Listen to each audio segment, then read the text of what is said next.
got the recipe, and I kept receipts. The smell it covers me. Mods only weed. I just chopped the tree. I didn't stop to breathe. I couldn't stop my greed. It hit me like I'm Creed. No, the game is like I cheat.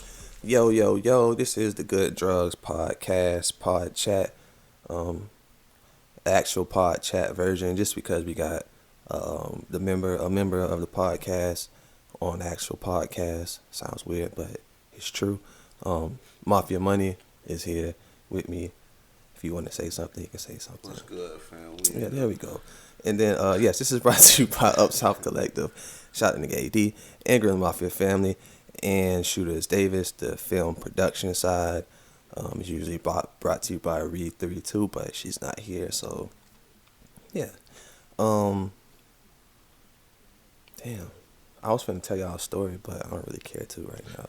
But yeah, I lost my blunt before we started this shit. I found the blunt, and now we starting this shit. Good drugs. Gorealah Mafia family.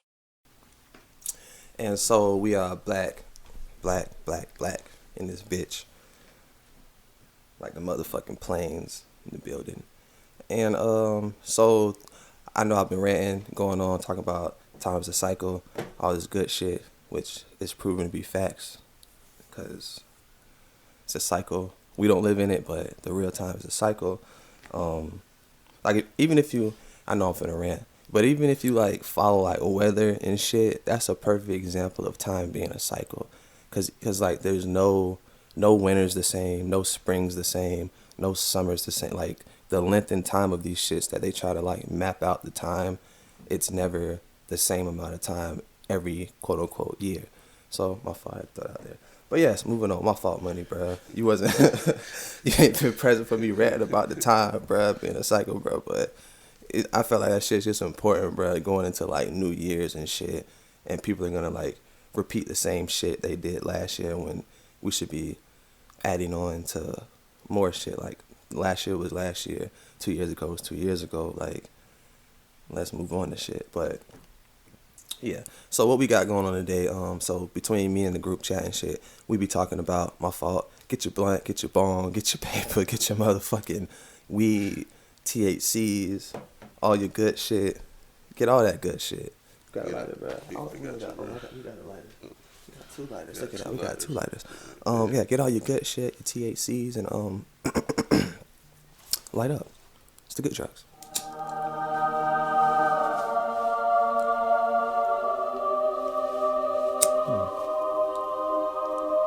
My fault. But yeah, so moving on. So between me and, like, the group chat, we always bring up, like, when the topic is present, is relevant, how which is relevant now, how like the artists and shit, like they're high enough up in the tax bracket to understand certain shit and know what's going on as far as, like, the system and laws and shit of that nature. Like there's a reason why rappers and shit haven't been able to, like, make any real change. Like, we always talk about that because it's like, we love the music and shit. That's cool. It's great. But at the end of the day, when, like, there's real shit going on, like, we're going to talk about the run up in the Capitol building and shit. But just, like, real shit going on, like, rappers aren't really ever present physically or mentally, because why? And and this is just pertains to, like, bigger names in the culture. Like, I don't believe, like,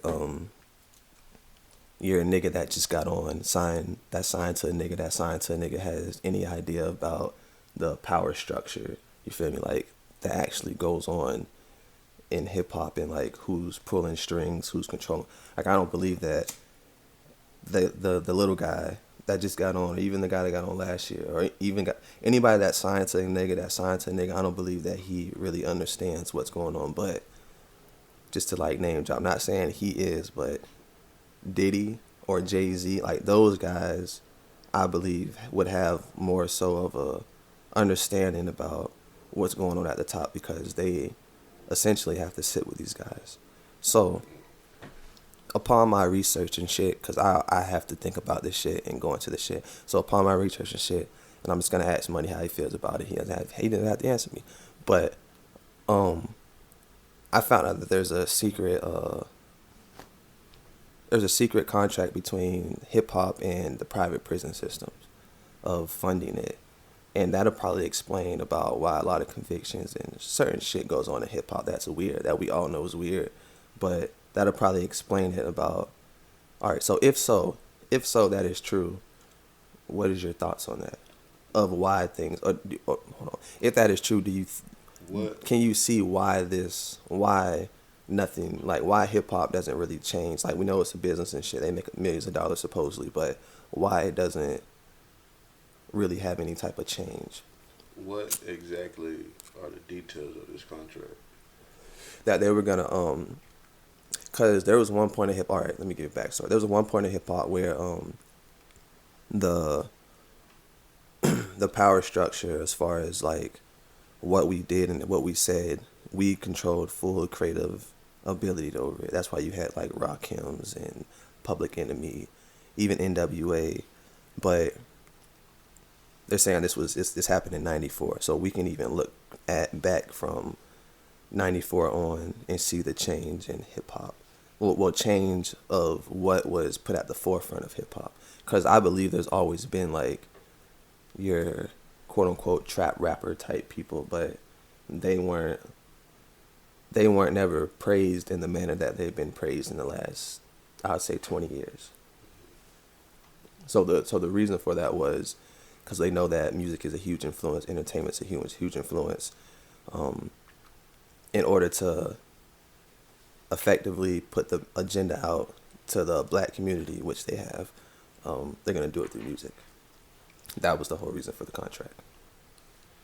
Yeah, but I think if you not signing, if another nigga signing your check, bro, you don't have the power to do nothing, bro. So I think that's a big reason why we don't see the change. I don't think they necessarily have the right. They don't either have the right power, knowledge, or want to go out and make that change. So like even with people like Meek Mill and Jay-Z and a bunch of other guys that are quote unquote involved in the criminal justice reform, like do you think that's because they're saying people are getting out of shit? I don't want to knock it or anything like that, but do we have proof of? That's what I mean. Of course, we don't have proof. I mean, I don't know, but I'm not gonna knock it just off of. I'm not gonna say, oh, they're just liars without really proof of them lying. So I'm just gonna take the word for it on this. That people have been let out. They've been helping people with cases and shit. If that shit is true, then why do we still have the same revolving door in hip hop that we see? Like it's almost like the streets. Like you either go to jail or you end up dead. Like it's almost like the streets, bro, where it's like if we knew like it has to be clear. Like anybody that sits down, I'm gonna make it clear. Anybody that sits down and looks at hip hop as a whole right now and is like, all right, we know Drake, Kendrick, Cole are like the top in a certain limelight. But if you ask the average hood nigga what he listens to, or the average just black person what they listen to, it's probably not Drake, Kendrick, or Cole. So they're probably those are your biggest stars and shit, but they're not your biggest influencers. That's what I'm saying. Like, so your influencers in hip hop are your people who have the world dressing a certain way, talking a certain way, acting a certain way, and that image has been put out in a negative limelight. That's what I'm saying. Like even with people like Gucci and shit going to prison and being reformed and shit, you still have the King Von incident. Mm-hmm. Like that shit still goes on because I don't even want to knock Gucci or anybody, but even like Jeezy, like you'll hear Jeezy talk and it's like totally different from his actual raps. Like Gucci's still talking about, like he's not talking about what he did today versus like actual.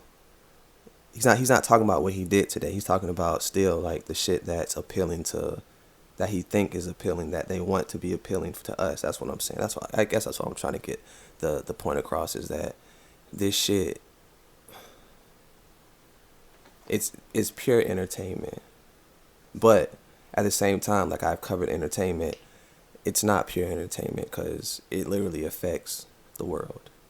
Like hip hop's running the world, so this shit is affecting the world. So I guess I'm just putting that into the limelight of. You got anything else to say? My fault. Anything to say about that shit? But yeah, I guess I'm just putting into the limelight of there is a secret agenda out, and there are certain people that know about this shit. So yeah, like I say, protect the motherfucking kids, because this shit goes back to the motherfucking kids. Protect their soul, their mind, body, spirit, everything involved. And yeah, my fault. I be ranting and shit, you know. And yo, we are back once again. My fault. I gotta let y'all know this. I'm recording this shit with no music, so it's like it's weird, cause it's like usually the music be playing, and I come in as the music's fading, and it's just on some like nice DJ shit. But moving on, so we're still in the pandemic of this COVID shit popping off, still popping off niggas and still snatching niggas up and getting niggas sick and shit, supposedly. It could be a bug by now, just anything, but we're gonna credit everything to COVID, so credit to COVID. But me and my brain and how like my shit works and my world works, I came across some shit, so like one of the main effects they're saying of like you have the virus is loss of smell and taste. And that's not an effect of a sickness or a virus, not a human sickness or virus. So here we go. Effects of mass radiation exposure.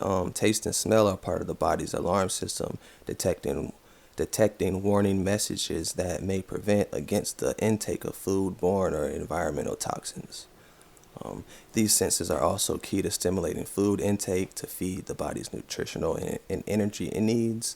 That's why changes to taste or smell may have repercussions that significantly alter a patient's quality of life. And they're talking about cancer patients. Cancer treatments such as radiation therapy, surgical oncology, and chemotherapy may damage taste buds, resulting in loss of appetite and weight loss, or in more severe cases in malnutrition. Disordered senses may also produce a metallic or bitter taste or impair the patient's ability to detect certain odors. Alterations in the sense of smell may also affect the ability to taste many foods. So yes, that's the effect of the virus, quote unquote, that they're saying, but it's also related more so to excessive radiation exposure, as you can see. And piggybacking off of what the fuck I be screaming about AI and all this 5G and 4G shit that we're exposed to every day, you can see how people can be getting sick and shit. And I didn't want to go into this, but now that it's happening, fuck it, I'm going into it. So there was a thing like a while back that I didn't cover that I should have covered during my like whole COVID process about the towers and shit being put up during the lockdowns and shit. And now that yeah, it happened. Fuck it, it happened. They put up more towers and shit, and they put them up in schools. They put them up in your neighborhood, my neighborhood, they neighborhood, everywhere. And yeah, so this is more so what's making people, quote unquote, sick, because it will make you sick. And yeah, Money, you got anything about that shit, bro? That shit fucked up, bro. Bro, now that you mentioned that, bro, during the whole shutdown, the University of Florida, they rewired their entire stadium with those the upgraded Wi-Fi. I think it was either 4G or 5. I think it was 5G. See what I'm saying? The entire stadium, bro. See what I'm saying, bro? I don't be lying, bro. This is like news from a nigga that's actually in the place that he's talking about. So yeah, I'm seeing it done. Yeah, he actually seen it be done. So yeah, this shit is a real thing, bro. Where that's probably why a lot of niggas are like not dying from it, because it's not like it can damage you long term, but it's more so like a thing where it happens and you can get over it. But yes, it damages your immune system. Like I covered all this shit already, and it's just fucked up, bruh. Like shit, stop fucking with the technology, bruh. And I had a whole like thing on Twitter, but I'm not gonna go into it, but I had a whole thing on Twitter with motherfucking AD about this shit, bro. About trying to tell this nigga, and it was over niggas' heads, and it's still over niggas' heads. But guess what? I don't give a fuck. So guess what? Yes, good drugs. You got anything else, money, dog, about this shit, bro? You know, I'll be ranting all day, bro. Like, I've been said this shit about this 5G shit, bro. This shit be making me mad, bro. It's the good drugs. This is the good drugs. We are back. It's the pod chat version. We got Mafia money. Yeah, all that good shit. But so lastly but not leastly, of course. Did I say this was episode 77? I don't remember. But 77, 777 is significant. But anywho, so these white folks done ran up in the Capitol.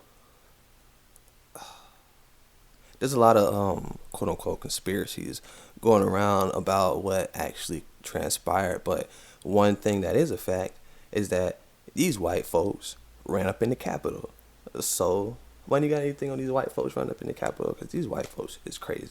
I'm gonna say, man, they've been planning this shit, bro. Like, they've been planning this for a moment. I would agree.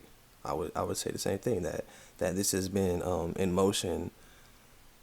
Whether Donnie put the signal through or not, like, these white folks was finna riot. Like, this shit was happening, believe it or not. Like, I live in a place where these white folks will set up on the corner on any given day and have honk for Trump going on.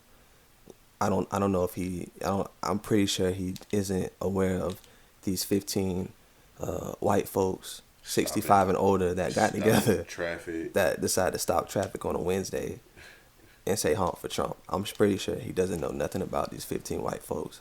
So with that being said, I'm not trying to cap for bruh or nothing like that, but I am a fact person. His social media was suppressed. So therefore, when people are saying like, why didn't he stop it? Why did you such and such? Why such and such? Well, if I can't get a message out, how the fuck am I gonna stop some shit? And if I didn't tell some niggas to do some shit, how the fuck am I gonna stop some shit? Like, people that are even saying, like, he said, like, we're gonna march right down to the Capitol and all that other good shit. But he didn't say we're gonna break in that bitch and hold people hostage. And he didn't. I'm pretty sure you can't read me anywhere where he said that shit or play me any audio that he said that shit. So yes, he has been inciting a lot of fuck shit. A lot of racism has been coming out in his presidency, but at the same time, we're gonna play it fair here, as fair as we can, and just say that these white folks ran up in the Capitol. Like, whoever the fuck they were, they ran up in the Capitol. I know there was a lot of supporters with Trump signs and shit. There was also a lot of people in black masks, and we don't know who the fuck what they're representing. So I'll just keep it there. But make no mistake about it, these white folks ran up in the Capitol. Like, it happened. And yeah. Got anything else on that shit? That these white folks done ran up in the Capitol. I'm down with these white folks, bro. Yeah, and I just want to say we can stay out of this shit. This isn't our fight. It's never been our fight. This should be a I think I said that in like one of these pods before, that this shit, it has nothing to do with us. I'm just covering it because some of it does have something to do with us because we live here. So the ultimate overall has something to do with us, but their particular fight of what they're running up in the Capitol about has nothing to do with us. We should be harassing motherfucking Joe Biden about that black plea, whatever the fuck we got going on. What is it? Ice Cube drew up and all the niggas drew up and want niggas to sign it. Like, why the fuck we ain't talking about that shit? I want to know what the fuck that shit went, because I feel like I would benefit off of that shit. So Twitter or whatever the fuck, whoever the fuck, get that shit popping, bro. Like, tell Biden we need that. Kamala, we need that. Run that. Like Trump done spit out 1,800 for niggas, bro. Like, what y'all gonna do? We still in the pandemic. Niggas still ain't got jobs. Business is still closing. Like, on serious ass note, niggas still ain't got jobs. Business are still fucking closing. So, hey, the fuck y'all gonna do? And before I slap a nigga on the mic, has been the Good Drugs Podcast, Pod Chat, episode 77, brought to you by UpSouthCollective, Ingrid the Mafia family, and the motherfucking production was brought to you by ShooterDavis. And I'm Dot Diamond Key. It's Mafia Money. Good drugs. It's the Good Drugs. Y'all niggas stay up, be safe, but stay motherfucking dangerous. Please stay dangerous, because these white folks is running up in the motherfucking Capitol, bruh. So they will probably run up in our shit. That's all I'm saying. So yes, be safe, stay up, be safe, stay dangerous. Good drugs.